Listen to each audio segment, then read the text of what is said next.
무더위와 장마 가운데서 하나님께서 우리를 건강하고 평강하게 지켜주시기를 간절히 소망합니다. 인사하겠습니다. 옆에 계신 성도님들과 인사할 때 이렇게 인사하겠습니다. 올 여름도 무사히 이렇게 인사하겠습니다.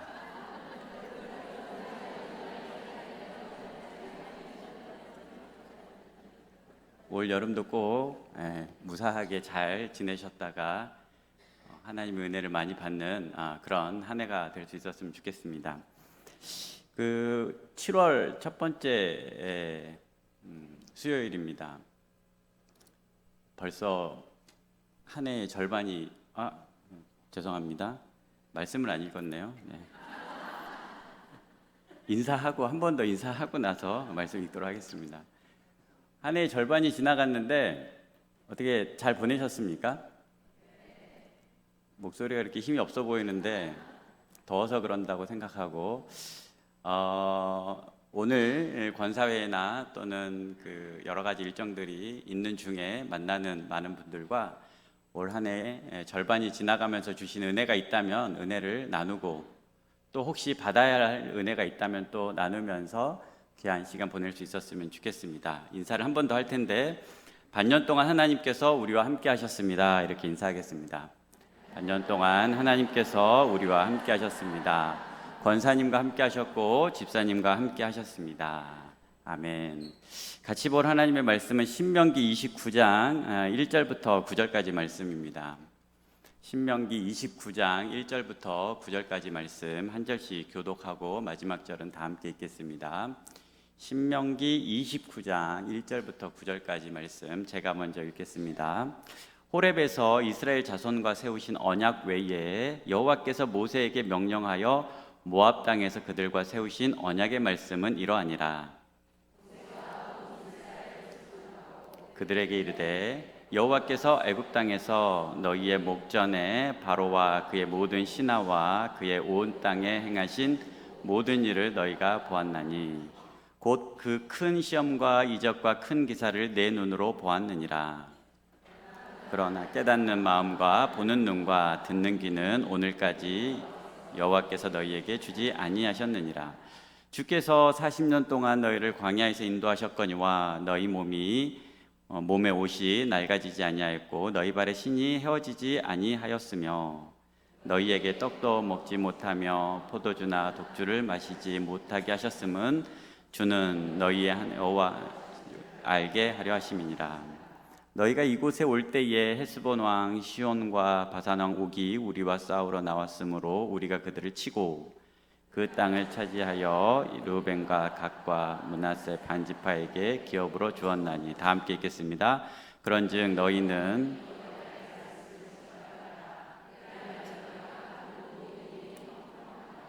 아멘. 주보에 안내된 것처럼 담임 목사님께서는 복음과 도시 세미나에 오늘까지 참석 중에 계십니다. 목사님과 또 세미나 일정들을 위해서 기도해 주시기 바랍니다. 예배 후에 권사회 원래가 이 자리에서 있습니다. 권사님들은 참여해 주시기 바랍니다. 오늘 우리가 같이 읽은 신명기 29장 말씀은 말씀 제목을 제가 주와 함께 걷는 길 위에서라고 정해 보았습니다. 물론 처음 제목은 모압 땅에서 세우신 언약이었습니다. 너무 딱딱하고 여러분들이 전혀 좋아하지 않을 것 같아서 제목을 조금 바꿔봤습니다. 모압 땅에서 하나님과 이스라엘 백성이 새롭게 언약을 세웠다라는 내용입니다. 이 내용을 통해서 오늘 우리가 이 여름을 그리고 우리의 삶을 어떻게 살아가면 좋을지에 대해서 같이 나누도록 하겠습니다. 1절 같이 한번 읽어보겠습니다. 1절입니다. 같이 읽겠습니다. 시작. 호렙에서 이스라엘 자손과 세우신 언약 외에 여호와께서 모세에게 명령하여 모압 땅에서 그들과 세우신 언약의 말씀은 이러하니라. 여기서 중요한 단어 1절에서 중요한 단어가 두 개가 나오는데 하나는 호렙이라는 지역 이름과 또 하나는 모압이라는 지역 이름입니다. 즉 이스라엘 백성과 하나님께서 처음 언약을 맺으신 게 아니라 처음 언약은 호렙에 있는 시온산에서 시내산에서 먼저 언약을 맺었습니다. 그렇기 때문에 우리가 흔히 시내산 언약이라고 하는 하나님과 이스라엘 백성 간의 언약 그 관계가 형성된 거죠. 이것은 출애굽의 목적과도 관계 있습니다. 이스라엘 백성들이 출애굽한 이유는 바로 이 시내산 언약에 담겨져 있는데, 그것은 뭐냐면 이스라엘 백성이 온 땅 가운데서 하나님의 소유가 되면서 구원받으면서 하나님께서 온 땅 가운데 제사장 나라로 삼으시고 그 민족을 통해서 하나님의 구원 역사를 써내려 가시겠다라고 하는 약속입니다. 그리고 이 내용이 출애굽기 19장에 나와 있습니다. 그래서 출애굽기 전체에서 가장 중요한 장이 출애굽기 19장이라고 생각하시면 좋겠습니다. 출애굽의 이야기, 출애굽 이후의 이스라엘 백성들의 이야기이기 때문에 출애굽한 이유, 하나님께서 굳이 애굽에서 그들을 구원해낸 이유가 이곳에 담겨져 있기 때문에 꼭 잘 알아두시면서 이스라엘 백성들의 출애굽 이야기를 이해하시면 좋겠습니다. 근데 이미 이와 같은 언약을 맺었는데, 오늘 본문에 보면 시내산에서 세웠던 그 언약을 대신해서 모압 땅에서 그들과 새로운 언약을 맺었다는 겁니다. 본문에 보면 언약 외에라고 되어 있는데, 이 언약 외에라는 것은 언약을 빼고 또는 언약이 틀렸기 때문에, 언약이 잘못됐기 때문이 아니라 언약을 수정 보완 갱신했다라고 이해하시면 되겠습니다. 어떤 맥락에서 갱신을 했고 왜 갱신을 했는지 이해하면 오늘 모세가 이 언약을 왜 했는지 우리가 더 잘 이해할 수 있을 것입니다. 2절부터 4절까지 내용을 한번 더 읽어보도록 하겠습니다. 2절부터 4절까지 한 절씩 같이 읽어보겠습니다. 시작. 모세가 온 이스라엘을 소집하고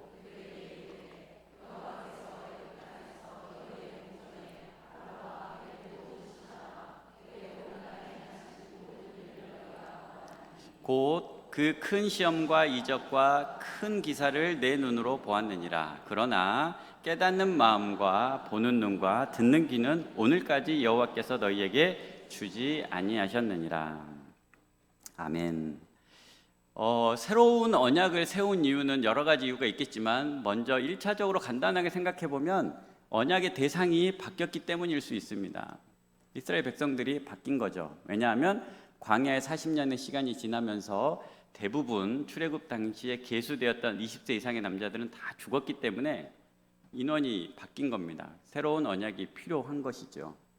근데 만약에 그렇다고 한다 그러면 모든 사람이 죽는 다음에는 다 언약을 갱신해야 되죠.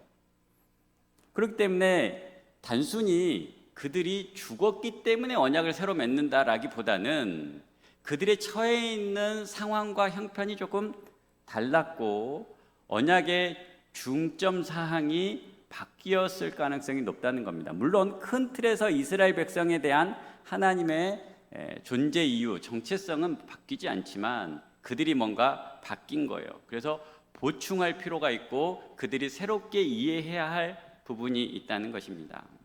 이런 질문을 한번 드려보겠습니다. 어제의 나와 오늘의 나는 같습니까? 다릅니까?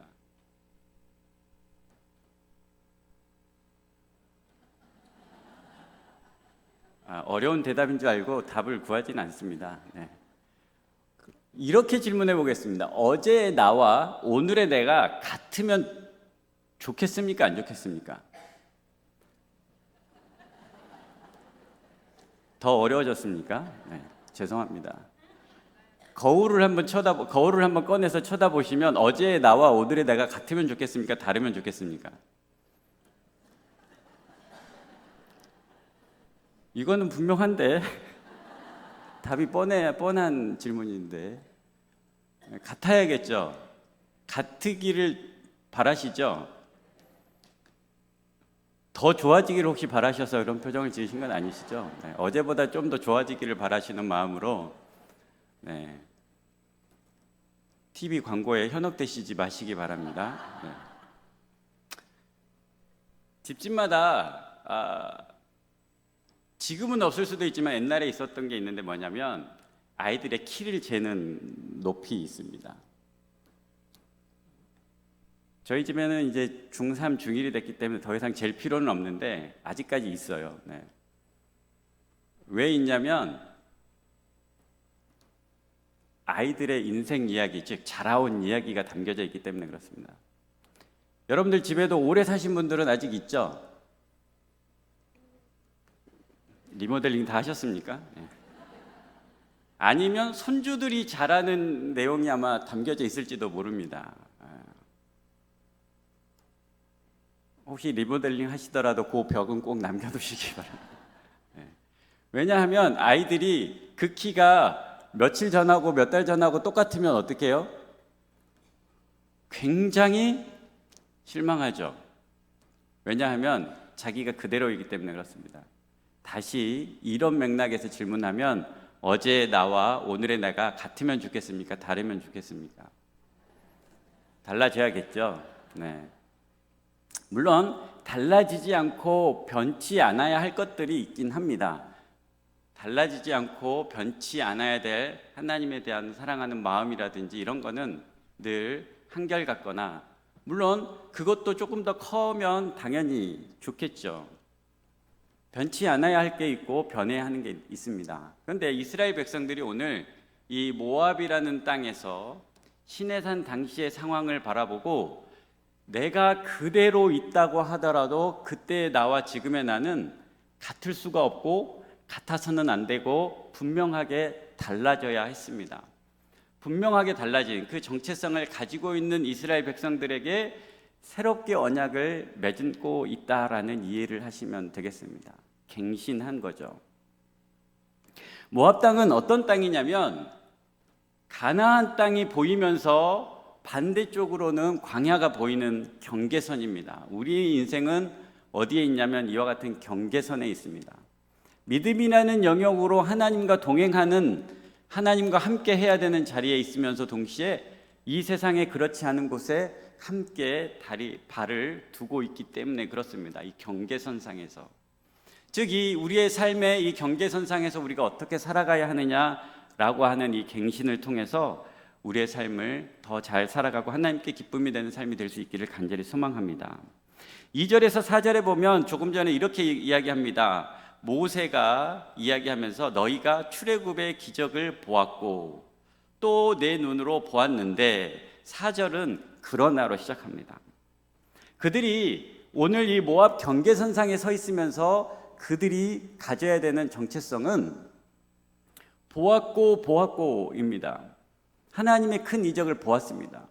그런데 뭐를 아직 갖지 못한 게 있냐면 깨닫는 마음과 보는 눈과 듣는 귀는 오늘까지 여호와께서 너희에게 주지 아니하셨다, 이렇게 되어 있습니다. 이 말은 하나님께서 그들에게 깨닫는 마음도 보는 눈도 듣는 귀를 주셔야지만 그들이 보는 게 아니라 그들이 수많은 이적들과 기사들과 하나님께서 출애굽과 광야의 시간들을 보내게 하는 그 과정들 속에서 계속적으로 보여주셨는데 그들의 눈이, 그들의 귀가, 그들의 마음이 닫혀 있어서 전혀 그것들에 관심 없고 뭐만 관심이 있는 거예요? 기적들만 관심이 있는 거예요. 예수님께서 경계하셨던 것처럼 표적들만 너희들은 관심이 있고 그 표적에 숨겨져 있는 하나님의 마음과 하나님의 뜻에 대해서는 전혀 도무지 관심을 가지고 있지 않는 것에 대해서 가르쳐주고 있는 것입니다. 그러면서 이스라엘 백성들이 어떤 모습으로 자라나기를 바라시냐면 5절에서 8절까지 내용입니다. 한 번 더 읽어보겠습니다. 5절부터 8절까지 한 절씩 읽어보겠습니다. 시작. 주께서 40년 동안 너희를 광야에서 인도하셨거니와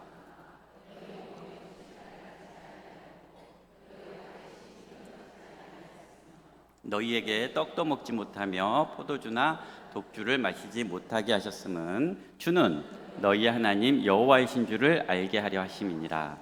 너희가 이곳에 올 때에 헤스본 왕 시온과 바산 왕 옥이 우리와 싸우러 나왔으므로 우리가 그들을 치고 그 땅을 차지하여 르우벤과 갓과 므낫세 반지파에게 기업으로 주었나니. 아멘.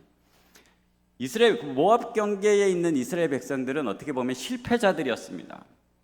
하나님께서 출애굽하셔서 가나안 땅에 들어가도록 이미 계획을 세우고 그들을 인도하였음에도 불구하고 그들이 무서워하고 두려워하고, 다른 말로 하면 하나님에 대한 믿음의 부재, 불신앙으로 인해서 가나안 땅에 들어가지 못하고 돌아서 40년이 지난 지금, 정확하게 말하면 38년이 지난 지금 이 모압 경계에 서서 시내산 언약을 돌아보고 있고 가나안 땅에 들어가서 어떻게 살지에 대해서 재언약 갱신을 하고 있는 겁니다. 여기에서 그들이 가지고 있는 그 실패의 마음, 패배자의 마음에 대해서 하나님께서 그들을 고치시키려고 하는 게 아니라 그런 실패자와 그런 잘못과 불신앙에도 불구하고 어떻게 그들을 광야 가운데 인도하셨는지에 대해서 오늘 5절부터 8절까지는 얘기해 주고 있다는 겁니다. 그래서 5절 앞에 제 성경에는 그렇게 써 있어요. 여러분들 성경에는 그렇게 안 써져 있지만 뭐라고 써 있냐면 그럼에도 불구하고라고 써놨습니다. 저는. 그러니까 뭐냐면 이스라엘의 죄와 연약함, 그들이 깨닫지 못해서 방황해야 되는 그 시점에 그럼에도 불구하고 하나님께서 그들을 뭐 했다고요? 40년 동안 인도하셨고 심지어 그들의 옷이 그들의 발에 신이 헤어지지 않게 하며 먹을 것들을 끊임없이 공급해 주면서 40년 동안 그들을 돌보셨다라는 내용이 담겨져 있습니다. 실패에 대해서 하나님께서 꾸짖는다고 한다면 광야에서 돌아, 그리고 아무것도 하지 않으셔도 상관이 없습니다. 이 녀석들 배가 고파 봐야지 만나가 귀한 줄 알지 하면서 안 주셨거나 목이 좀 말라 봐야 이것들이 천연 안반수를 꺼내서 줘도 고마운 줄 모르지 라고 하면서 이렇게 막 했으면 고생 아마 했으면 어떻게 했을까요? 지금 이 가나안 땅을 앞에 두면 어떨까요? 감개가 무량하지 않겠습니까?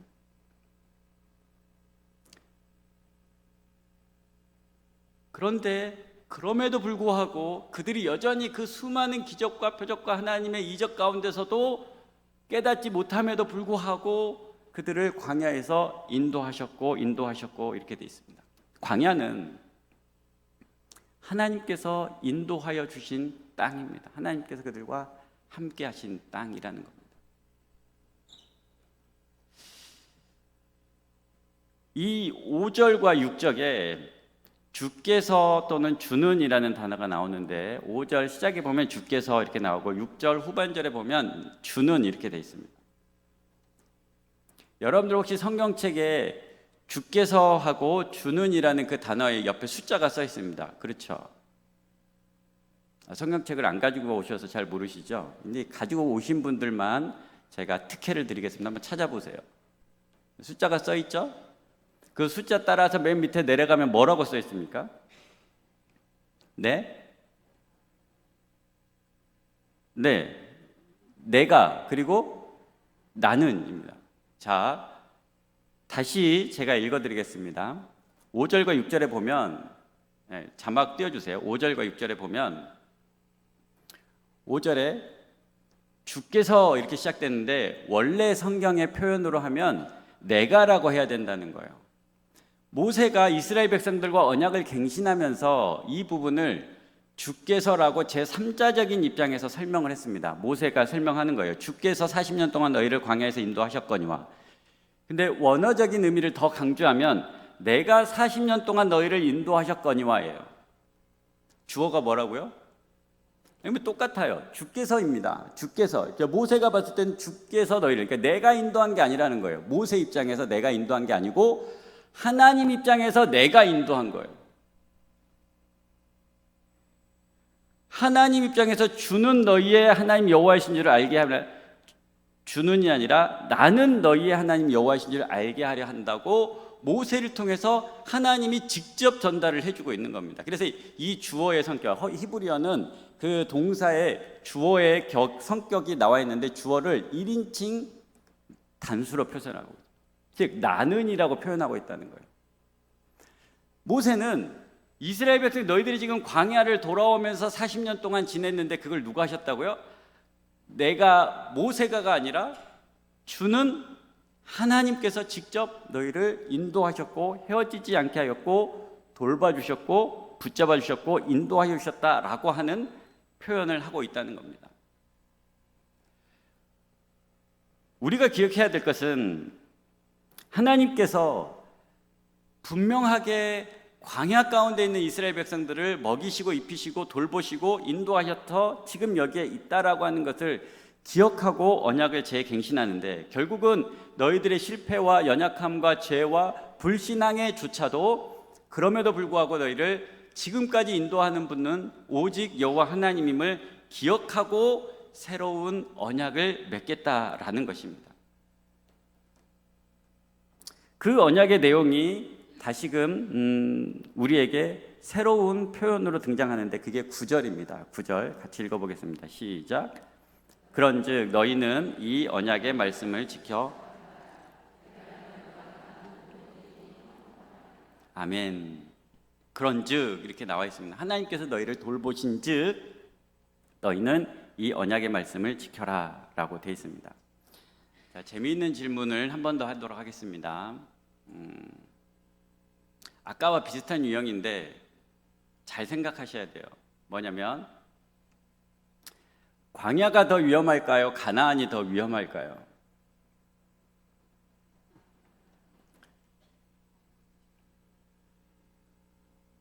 생각해 보신 거죠? 네. 광야가 더 위험할까요? 가나안이 더 위험할까요? 만약에 여러분이 이스라엘 백성이라면 광야에서 살고 싶습니까? 가나안 땅에 살고 싶습니까?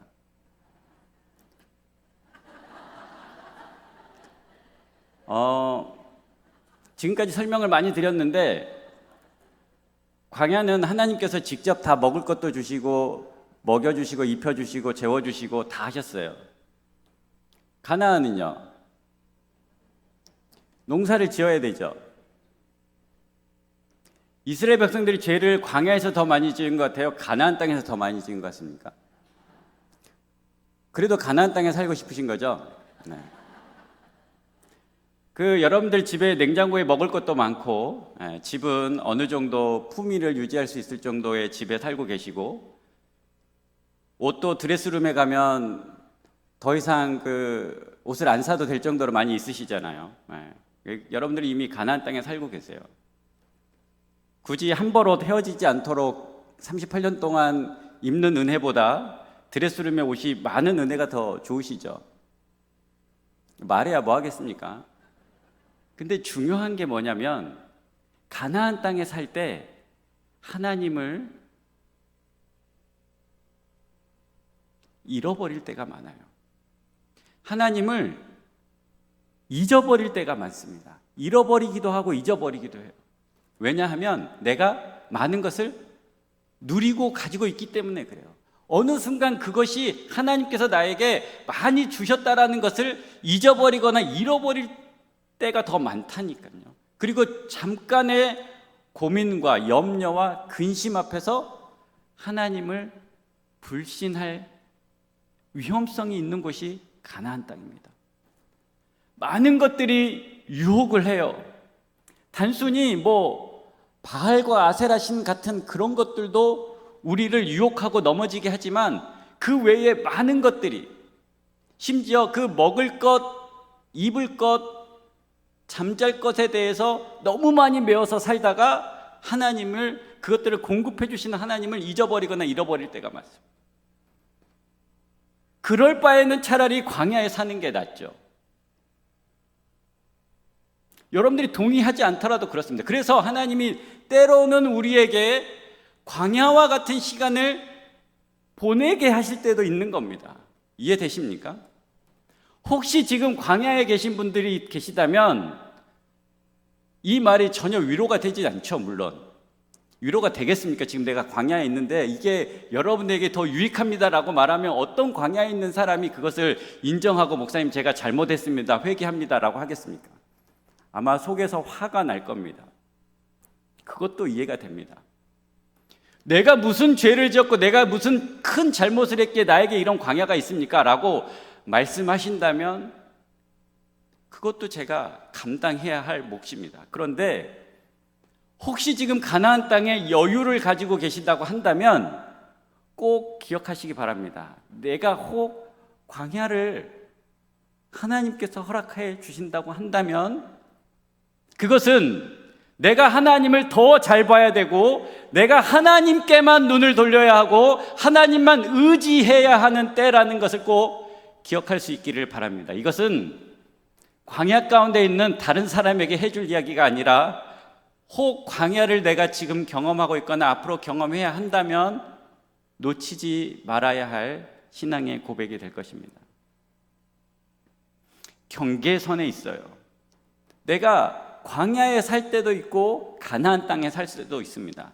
가나안 땅에 살 때 광야에서 베풀어 주셨던 은혜를 잊지 말아야 하고 하나님을 잃어버리지 않아야 하고, 또한 광야에 있을 때 가나안 땅으로 인도하여 주셨던 하나님, 인도하여 주실 하나님에 대해서 잊지 말고 기대하며 기도하며 인내하실 수 있는 우리 모두가 될 수 있기를 간절히 소망합니다.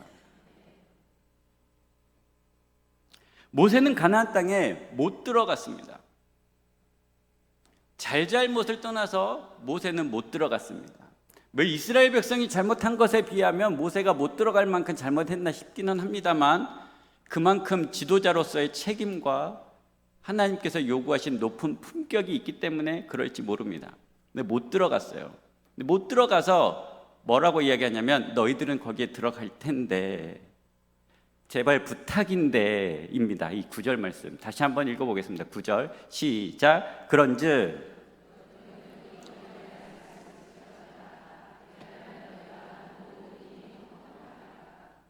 아멘.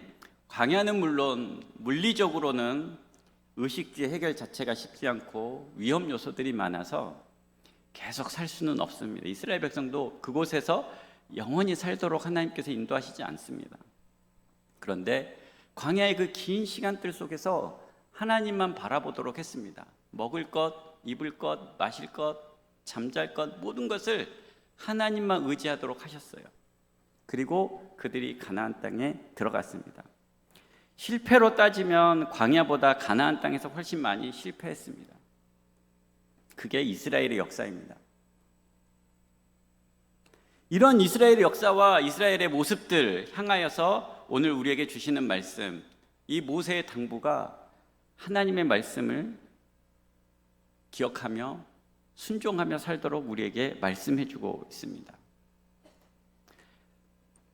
신명기 8장 12절부터 13절까지 말씀에 보면 이런 구절이 있습니다. 같이 한번 읽어보겠습니다. 신명기 8장 12절에서 13절 같이 읽겠습니다. 두 절만 먼저 보겠습니다. 시작. 내가 먹어서 배부르고 아름다운 집을 짓고 거주하게 되며 또 내 소와 양이 번성하며 내 은금이 증식되며 내 소유가 다 풍부하게 될 때에, 이해되시죠? 여기가 어디라고요? 여기가 가나안 땅입니다.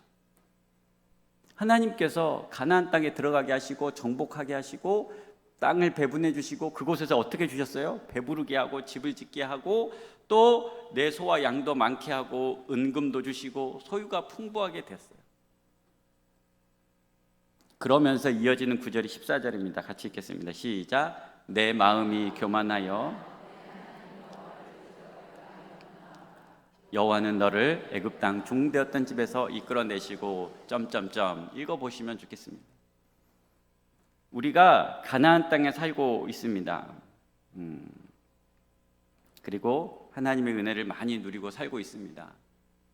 그 은혜를 누리면서 지켜야 되는 하나님의 말씀들이 여러분들을 무슨 구속하거나 여러분들을 뭘 좋은 것을 못하게 하거나 여러분들이 뭘 하고 싶은 것을 단순히 못하게 하는 그런 율법들이 아닙니다.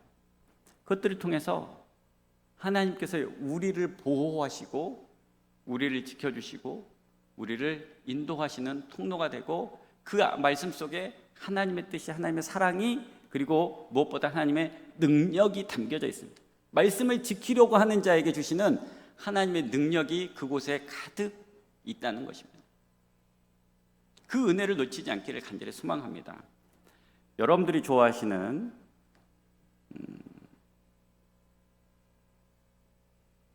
제가 표현을 하고 나니까 좀 적절하지는 않은 것 같습니다만, 미국의 달러에 보면 우리가 잘 아는 문구가 있습니다. In God we trust. 이게 동전에도 다 담겨져 있고 지폐에도 다 담겨져 있어요. In God we trust. 우리는 하나님을 믿습니다. 이 돈이 언제 발행되냐면 영국과 전쟁해가지고 독립을 하고 나면서, 독립을 했으니까 뭐가 필요한 거예요? 돈이 필요해요. 그 전에는 무슨 돈을 썼겠어요? 영국의 돈을 썼겠죠. 물론 그들이 미국으로 이민을 했습니다. 신앙의 자유와 신앙의 독립을 위해서 미국으로 이민을 했어요. 미국을 이민해가지고 살지만 여전히 영국의 돈을 썼습니다. 그런데 어찌어찌하여 전쟁을 하게 됐고 독립을 하게 됐습니다. 독립을 하게 되면서 뭐를 만들었다고요? 돈을 만들었습니다.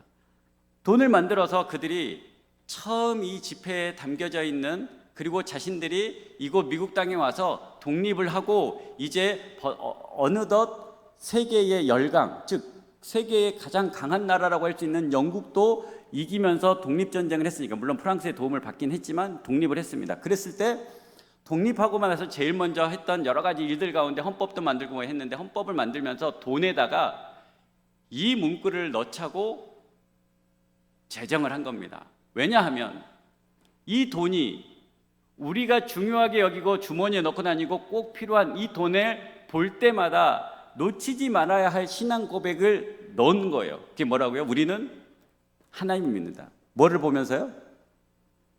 돈을 보면서. 여러분들 가지고 있는 돈에는 안 써져 있죠? 네, 제 것도 안 써져 있습니다. 돈을 보면서 뭐라고 신앙 고백하자고요? 제가 너무 많은 것을 바랬죠. 돈 안에 하나님께서 우리에게 이걸 주셨다라고들 고백하는데, 그런 고백의 삶으로 살아야 한다는 겁니다. 하나님께서, 제가 돈이라는 표현을 써서 그렇지 조금 전에 신명기의 표현을 하면 우리가 이미 많은 것을 먹고 있고 많은 것을 가지고 있고 넉넉하고 풍부한데, 그 풍부함을 하나의 예를 들어서 돈이라고 제가 표현한 겁니다. 어떠한 하나님께서 우리에게 이미 주신 것들 앞에서 우리가 뭐라고 신앙 고백하자고요? 나는 하나님을 믿습니다. 이것을 하나님께서 나에게 주셨다라고 믿는 믿음과 신앙 고백의 삶을 살자라는 겁니다. 그랬을 때 그것들이 우리에게 우상이 되지 않아요. 그것들이 우리를, 하나님을 가로막는 도구가 아니라 하나님을 바라보는 도구가 된다는 겁니다. 물론 우리가 열심히 수고하고 애써야 되는 것들이 많이 있어요. 근데 그런 것들을 자체를 부인하는 게 아니라, 그런 것들을 통해서, 그런 것들 가운데 그런 것들을 바라보면서 우리가 하나님을 볼 수 있고 하나님을 의지할 수 있는 삶이 될 수 있어야 된다는 것입니다. 그것이 하나님께서 우리에게 말씀해 주고 있고 말씀대로 살아가는 우리에게 꼭 필요한 것입니다. 그렇지 않으면 우리의 삶의 방식으로 살아가면서 우리의 소견에 옳은 대로 살아갈 가능성이 높습니다. 그리고 기껏해야 한계 있는 연약한 사사들을 통해 가지고 겨우 그들의 삶을 일시적으로 도와주고 구원하는 정도요 그치지 않고, 오히려 그것은 악순환이 되어서 이스라엘이 망하게 되는 결정적인 이유가 되는 겁니다.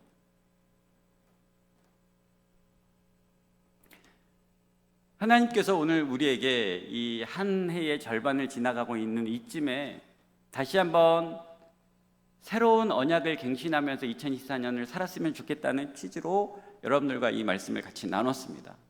이미 잘 살고 계시고 가나안 땅에 살고 계신 분들 계시다면 하나님께서 그 가나안 땅에서 누리게 해주신 것들에 감사하는 마음, 이번 주가 맥주 감사주일이잖아요.